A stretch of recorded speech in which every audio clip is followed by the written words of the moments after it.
So let's say you want to describe the feeling of anticipating a future that's better than the present.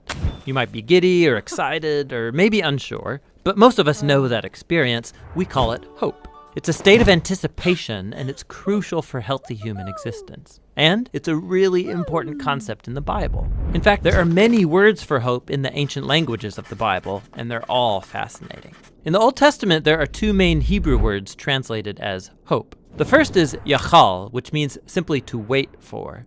Like in the story of Noah and the ark, as the flood waters recede, Noah had to yachal for weeks. The other Hebrew word is kavah, which also means to wait. It's related to the Hebrew word kav, which means cord. When you pull a kav tight, you produce a state of tension until there's release. That's kavah, the feeling of tension and expectation while you wait for something to happen.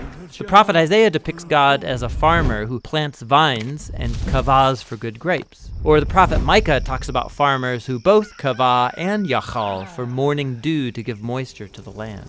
So in biblical Hebrew, hope is about waiting or expectation. But waiting for what? In the period of Israel's prophets, as the nation was sinking into self-destruction, Isaiah said, "At this moment, the Lord's hiding his face from Israel, so I will kavah for him."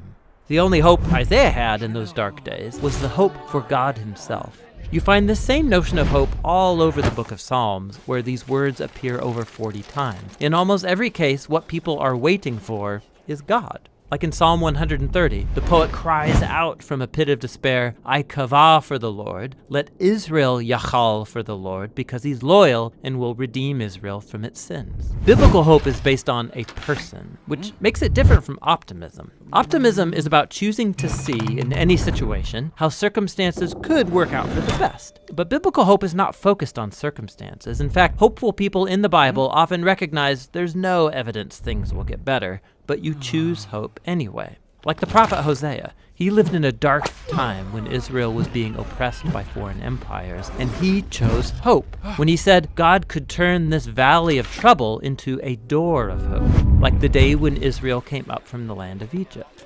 God had surprised his people with redemption back in the days of the Exodus, and he could do so again. So it's God's past faithfulness that motivates hope for the future. You look forward by looking backward, trusting in nothing other than God's character. It's like the poet of Psalm 39 who says, "And now, O Lord, what else can I kavah for? You are my yachal." In the New Testament, the earliest followers of Jesus cultivated the similar habit of hope.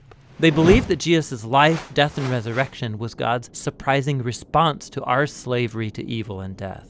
The empty tomb opened up a new door of hope, and they used the Greek word elpis to describe